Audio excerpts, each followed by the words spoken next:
Ils n'étaient pas seulement des magnates, ils étaient des marionnettistes, tirant les ficelles d'Hollywood, tandis que le monde était obsédé par les stars de cinéma. Oubliez les robes scintillantes et les sourires du Walk of Fame. Le véritable pouvoir dans le vieux Hollywood appartenait à une élite secrète, des millionnaires qui faisaient et défaisaient des légendes dans l'ombre. Vous vous êtes déjà demandé qui dirigeait vraiment l'âge d'or, qui encaissait les plus gros chèques et prenait les décisions tout en restant hors du champ des caméras? Accrochez-vous, vous êtes sur le point de rencontrer 10 titans cachés dont les fortunes et les secrets étaient plus profonds que n'importe quel rebondissement de scénario hollywoodien. Louis B. Mayer. Passez derrière la corde de velours des portes dorées de MGM et vous trouverez l'homme qui fut, pendant des décennies, le maître marionnettiste ultime d'Hollywood, Louis B. Mayer. Pour le public, il n'était qu'un patron de studio avec un costume élégant et un sourire d'acier, mais les initiés savaient mieux. Mayer était l'homme le plus puissant et l'un des plus riches du show business. En fait, pendant des années, il était l'homme le mieux payé d'Amérique, gagnant plus que le président, les banquiers de Wall Street ou n'importe quel acteur principal sur sa liste de paye. Le parcours de Mayer, d'immigrant russe à magnate du cinéma, semble tout droit sorti d'un scénario hollywoodien. Il a commencé dans le commerce de la ferraille, récupérant du métal et se débrouillant pour survivre. Lorsqu'il découvrit les Nickelodeon et le monde en plein essor du cinéma muet, il paria tout sur cette mode, cofondant finalement Metro-Goldwyn-Mayer en 1924. Il ne se contentait pas de créer des films, il créait des stars, façonnant des personnages de toutes pièces et maniant les contrats comme un maître joueur d'échecs. Judy Garland, Clark Gable et Joan Crawford, Mayer a fait et défait des carrières d'un coup de téléphone. Ce que le public voyait rarement, c'était l'obsession de Mayer pour le contrôle. Il installait des micros secrets, surveillait les employés et mettait en place des clauses de moralité strictes. Aucun scandale ne toucherait son empire. Alors que ses stars faisaient des gros titres et recevaient des applaudissements, Mayer amassait tranquillement des millions. Son contrat comprenait non seulement un salaire colossal, mais aussi une part massive des bénéfices de MGM. Et ses investissements dans l'immobilier et les chevaux de course ajoutaient des millions de plus à ses coffres. Pourtant, Mayer n'affichait jamais sa richesse. Il préférait les négociations en coulisses au tapis rouge. On disait que si vous vouliez quelque chose à Hollywood, d'un Oscar à un emploi, il fallait passer par Mayer. Au moment où il a quitté MGM, il avait amassé une fortune si vaste que même l'IRS avait du mal à la compter. Mayer n'était pas seulement un millionnaire secret, il était le chef incontesté de l'ancien Hollywood, un homme dont l'ombre s'étend encore sur Tinseltown, Mary Pickford. Ne laissez pas les boucles et le doux sourire vous tromper. Mary Pickford n'était pas seulement la première chérie du cinéma américain, elle était l'une des négociatrices les plus astucieuses et les plus riches qu'Hollywood ait jamais produites. Alors que le public s'émerveillait de son personnage innocent à l'écran, Pickford construisait un empire en coulisses, prenant des initiatives que la plupart des hommes du métier n'osaient pas tenter. Pickford a commencé comme enfant acteur, poussé par les difficultés après la mort de son père, et est rapidement devenue l'actrice la mieux payée de son époque. Mais ce qui la distinguait vraiment, c'était son sens des affaires. Dans une industrie qui traitait les femmes comme jetables, Pickford exigeait le contrôle créatif, négociait des salaires inédits et, de manière la plus radicale, se battait pour une part des bénéfices de ses films. Elle ne se contentait pas d'encaisser les chèques des studios, elle investissait, produisait et façonnait l'industrie depuis la salle de réunion. Le tournant est survenu en 1919, lorsque Pickford a uni ses forces avec Charlie Chaplin, Douglas Fairbanks et D.W. Griffith pour lancer United Artists. Soudain, elle n'était plus seulement une star, elle était une fondatrice de studio, produisant et distribuant ses propres films. Ce mouvement lui a garanti un flux constant de profits longtemps après la fin de sa carrière d'actrice et lui a donné le contrôle sur ce que le monde voyait à l'écran. Pickford a investi dans l'immobilier, a acheté de vastes étendues de Los Angeles et est devenue une actrice majeure dans le développement de la ville. Elle recevait des membres de la royauté et des politiciens à Pickfair, son manoir légendaire, mais elle gardait toujours ses finances secrètes. À son apogée, elle valait des dizaines de millions, une somme stupéfiante pour les années 1920 et 1930, surtout pour une femme. Au moment où les films parlants ont pris le relais, Pickford avait déjà assuré son héritage en tant que femme la plus riche et la plus influente d'Hollywood. Elle ne se contentait pas de diriger le spectacle, elle réécrivait les règles. Dans une ville construite sur l'illusion, Mary Pickford était authentique, une millionnaire silencieuse dont le pouvoir a façonné des générations. Samuel Goldwyn. Demandez à n'importe quel initié d'Hollywood qui dirigeait vraiment le spectacle, et le nom de Samuel Goldwyn revient toujours, généralement avec un mélange de respect, de peur et un peu de crainte. Goldwyn n'est pas né dans la richesse, ni n'a commencé comme une star. Il est arrivé en Amérique avec à peine un mot d'anglais, mais au moment où l'âge d'or battait son plein, il s'était transformé en l'une des figures les plus discrètement influentes et riches d'Hollywood, gagnant des millions tout en laissant les autres briller sous les projecteurs. Le génie de Goldwyn ne se limitait pas à reconnaître le talent ou à créer des succès. C'était savoir comment posséder une part de tout ce qu'il touchait. Il a cofondé Goldwyn Pictures, le J de MGM et l'héritage de Goldwyn, et a contribué au lancement du mastodonte Metro-Goldwyn-Mayer. Mais après avoir quitté MGM, Goldwyn ne s'est pas effacé. Au lieu de cela, il a créé Samuel Goldwyn Productions, et avec cela, un modèle d'affaires qui lui a permis de continuer à amasser de l'argent, tandis que d'autres prenaient les risques créatifs. Ce qui distinguait Goldwyn de ses contemporains était son insistance sur la participation aux bénéfices et les contrats en béton. Il fut l'un des premiers producteurs à négocier des accords de participation aux bénéfices, ce qui signifiait que même lorsqu'il n'était pas directement impliqué dans le film, il profitait toujours de son succès. Des films comme Léo de Hurlevent, Les plus belles années de notre vie, et Blanche Colombe, et Vilain messieurs, n'étaient pas seulement des succès critiques, ils étaient des mines d'or financières, avec Goldwyn prenant une part considérable de chaque dollar gagné. Goldwyn était notoirement dur, colérique, et avait un talent pour les goldwynismes, ses propres citations inversées accidentelles, qui sont devenues légendaires. Mais sous le bluff se cachait un homme qui a surpassé presque tous ses rivaux, amassant une fortune si vaste qu'il est devenu une force silencieuse dans l'immobilier, la banque et même les débuts de la télévision. Alors que d'autres s'éteignaient ou devenaient victimes de leur propre ego, Goldwyn restait un maître de la réinvention, guidant discrètement son empire à travers des décennies de changements. Il n'avait jamais besoin d'être devant la caméra. Son pouvoir et sa richesse provenaient de sa capacité à tirer les ficelles derrière elle. À la fin, Samuel Goldwyn n'était pas seulement riche, il était le dernier survivant de l'ancien Hollywood, Jack L. Warner. Monté sur le plateau de Warner Brothers à son apogée, et vous pouviez pratiquement sentir la présence de Jack L. Warner. Bien sûr, il y avait 4 frères Warner, mais Jack était le dernier en lice, et de loin le plus impitoyable. Il ne dirigeait pas seulement Warner Brothers, il était Warner Brothers, opérant avec une combinaison de charme, de ruse et d'un sens des affaires impitoyable qui a transformé le studio en une machine à sous, et a fait de Jack un millionnaire secret d'une ampleur stupéfiante. Le chemin de Jack vers le sommet n'était pas pavé de loyauté familiale. Il s'est hissé au sommet, parfois en marchant sur ses propres frères. Quand Harry et Albert pensaient petits, Jack rêvait grand.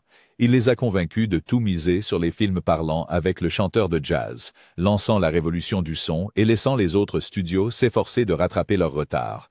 Ce seul mouvement a rapporté des millions, mais Jack ne faisait que commencer. Sous sa direction, Warner Brothers est devenu le studio des gangsters, des comédies musicales et des blockbusters socialement conscients. Jack était connu pour être avare. La rumeur disait qu'il quittait le studio pour éviter de payer l'addition à la cantine, mais il savait où dépenser de l'argent, surtout quand il s'agissait de sécuriser des talents ou d'acquérir des chaînes de cinéma et des accords de distribution. Il négociait durement, insistant toujours pour obtenir une part personnelle des bénéfices et cachant souvent son investissement financier total au public et parfois même à sa propre famille. Warner a survécu à la Grande Dépression, aux guerres syndicales et au macartisme, tout en construisant discrètement un portefeuille d'investissement qui s'étendait bien au-delà de Hollywood. Lorsqu'il a finalement vendu sa part dans Warner Brothers dans les années 1960, Jack est parti avec un paiement valant des centaines de millions en argent d'aujourd'hui, dont la plupart a été gardée à l'abri des regards du public. Jack L. Warner n'était pas aimé, mais il était craint et respecté. Il a transformé une entreprise familiale en un empire corporatif et est parti avec assez d'argent pour rendre les magnates jaloux. Au final, la fortune de Jack était aussi légendaire et secrète que ses méthodes. Charlie Chaplin. Il faisait rire le monde, mais Charlie Chaplin était très sérieux quand il s'agissait d'argent. Pour les fans, il était le bien-aimé vagabond, une petite moustache, un chapeau melon, un génie du burlesque. Mais derrière ce personnage adorable se cachait un esprit d'affaires aiguisé. un négociateur implacable et l'un des millionnaires les plus discrètement puissants d'Hollywood. La jeunesse de Chaplin ressemble à un roman de Dickens, né dans la pauvreté à Londres, ballotté entre les orphelinats et se débrouillant pour chaque repas. Cette épreuve a forgé une mentalité de survivant, et lorsqu'il est arrivé à Hollywood, il connaissait la valeur $1.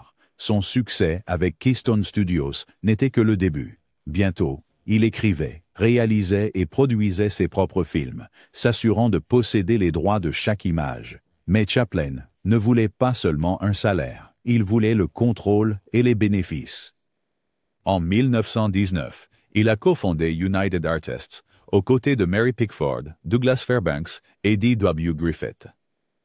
Ce mouvement lui a permis de conserver la part du lion des revenus de ses films, en contournant le système habituel des studios et en engrangeant des bénéfices internationaux que la plupart des stars ne voyaient jamais. Chaplin a également investi dans des terrains, de l'immobilier, et a judicieusement diversifié sa fortune, tandis que d'autres la gaspillaient en fêtes et projets de vanité. Les films de Chaplin, Le Kid, Les Lumières de la Ville, Les Temps modernes, Le Dictateur étaient des succès au box-office, mais le secret de sa richesse durable était la propriété. Bien après la fin de l'ère du muet, les films de Chaplin continuaient à rapporter, avec des ressorties et des licences apportant de nouvelles vagues de revenus. Même l'exil des États-Unis pendant la peur rouge n'a pas entamé sa fortune. Il s'est simplement relocalisé et a géré ses actifs depuis l'Europe, vivant dans un luxe tranquille. Au moment de sa mort, la fortune de Chaplin valait des dizaines de millions, une grande partie soigneusement cachée dans des fiducies et des investissements étrangers. Il a peut-être joué un adorable outsider, mais dans la vraie vie, Chaplin était le millionnaire le plus astucieux du métier. Preuve que derrière chaque bonne blague, il y a généralement une bonne affaire. Irving Thalberg. Si vous vous demandez comment Hollywood est passé d'une start-up chaotique à une usine à rêve, regardez en arrière. Ne cherchez pas plus loin qu'Irving Thalberg, le soi-disant prodige de MGM. Le nom de Thalberg ne dit peut-être rien en dehors des cercles cinématographiques, mais dans l'industrie, il était la référence en matière de créativité et de richesse, exerçant une influence qui rendait même les stars les plus célèbres nerveuses. Bien qu'il ait l'air d'un cadre doux, Thalberg est discrètement devenu l'un des hommes les plus riches et les plus essentiels de l'ère des studios, avant sa mort tragique et prématurée. Thalberg a commencé sa carrière jeune, travaillant pour Universal Pictures, avant que Louis B. Mayer de MGM ne l'attire. Il est rapidement devenu le cerveau derrière la montée fulgurante de Metro-Goldwyn-Mayer, supervisant personnellement les scénarios, le casting et les montages finaux des plus grands succès de l'époque. Pensez à Grand Hotel, Mutiny on the Bounty et The Good Earth. Mais contrairement à Mayer, Thalberg évitait les feux de la rampe. Il ne prenait presque jamais de crédit en tant que producteur, laissant les films et les bénéfices parler d'eux-mêmes. Le véritable secret de la fortune de Thalberg était ses accords de participation aux bénéfices, des décennies avant que cela ne devienne la norme dans l'industrie. Il a négocié une part des plus grands films de Metro-Goldwyn-Mayer, et alors que le studio engrangeait des chiffres de box-office battant des records, les revenus de Thalberg ont discrètement grimpé.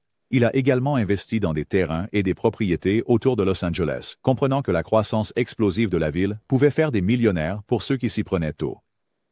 Malgré des problèmes de santé récurrents et une réputation d'âme douce, Thalberg était implacable lorsqu'il s'agissait de ses intérêts commerciaux. Il travaillait des heures insensées, dormant souvent sur le terrain du studio, toujours à la recherche du prochain succès.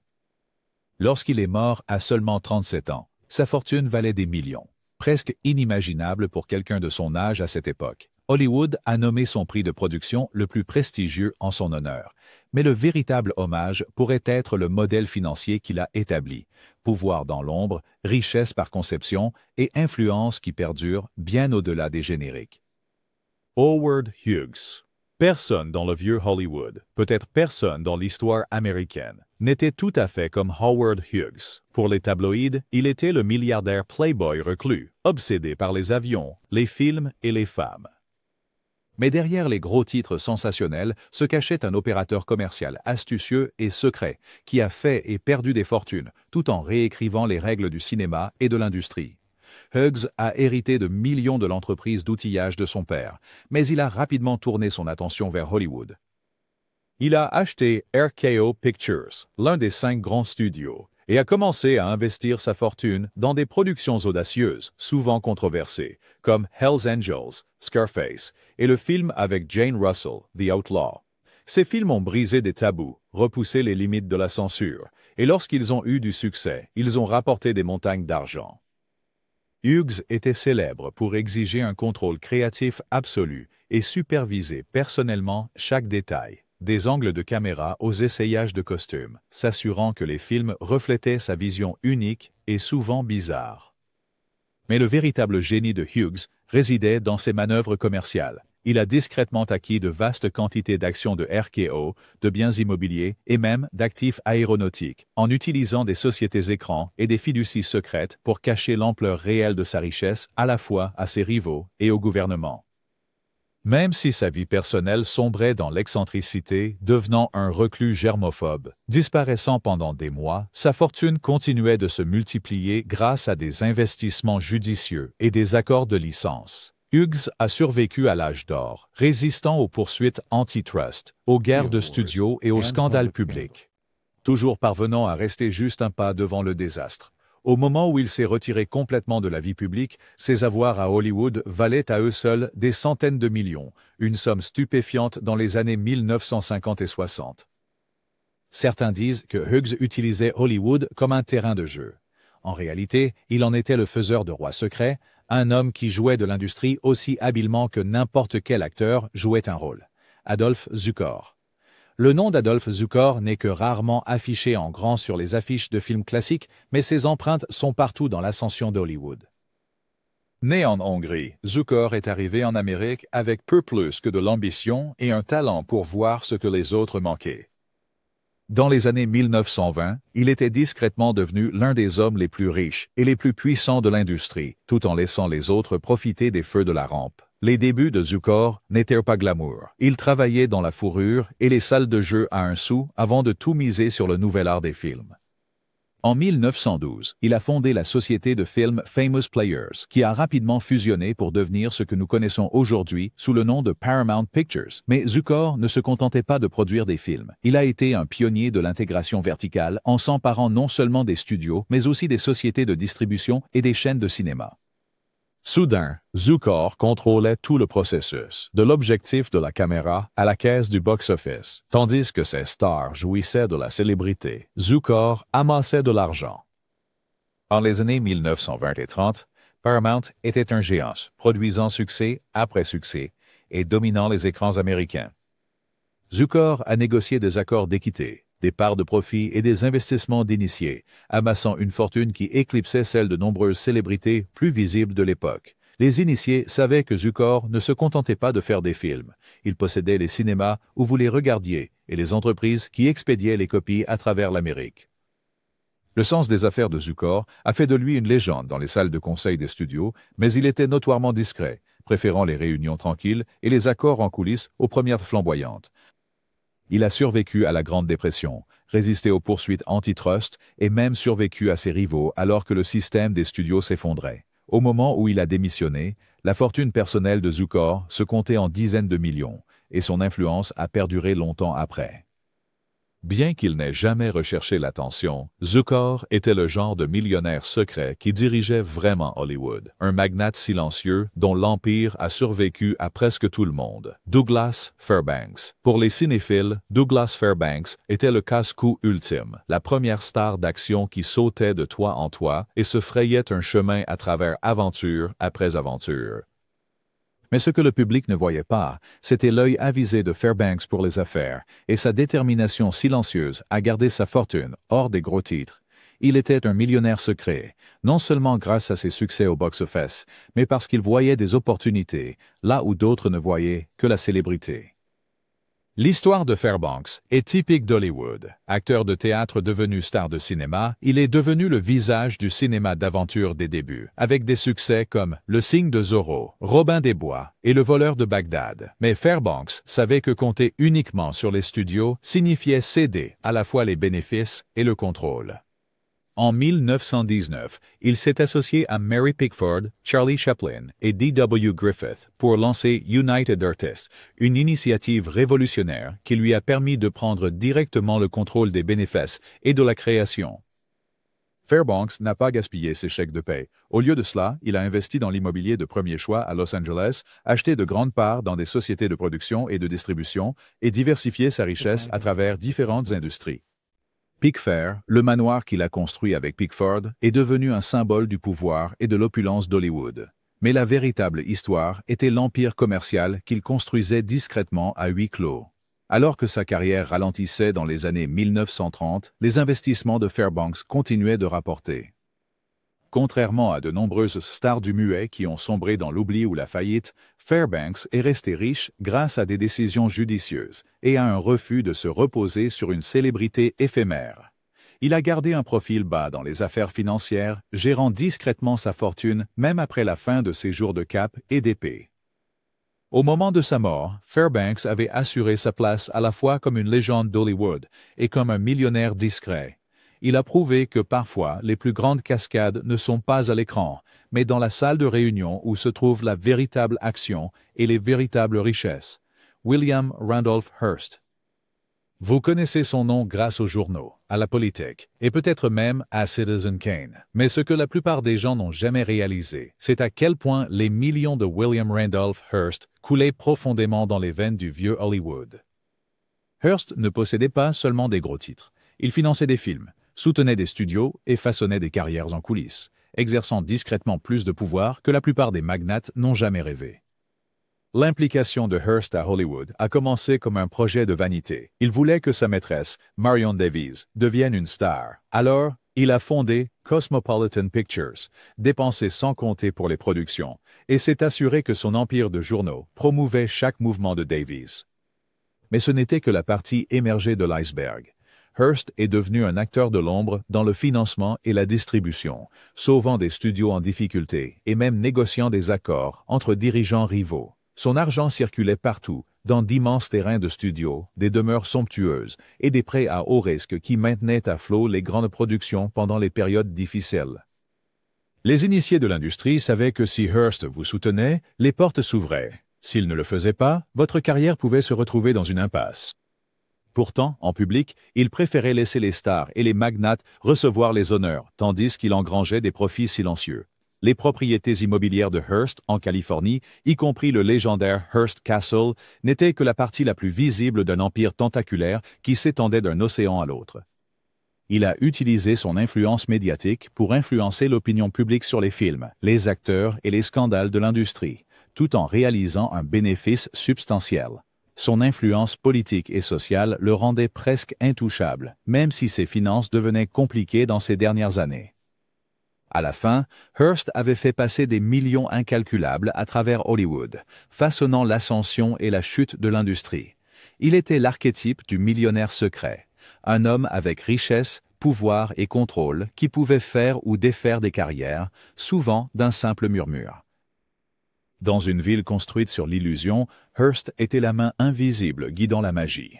Le glamour du vieux Hollywood cachait un jeu plus profond, joué par des millionnaires secrets qui construisaient des empires derrière le rideau.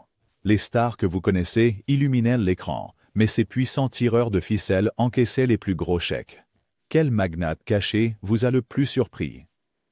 Partagez vos pensées dans les commentaires, abonnez-vous pour en savoir plus, et partagez, si vous avez soif, des histoires inédites d'Hollywood. Rappelez-vous, à Tinseltown, les véritables légendes restaient souvent juste hors des projecteurs.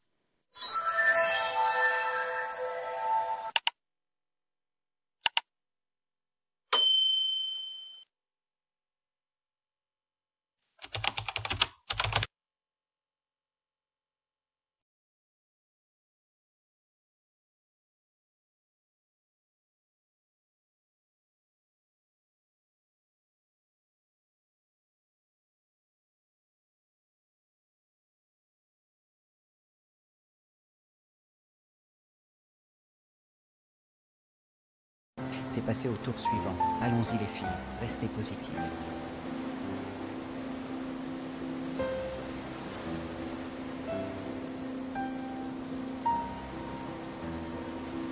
C'est bien, continue comme ça. Enchaîne 5 fois. Peux-tu le garder en 1, 2, 3, 4, 5, 6?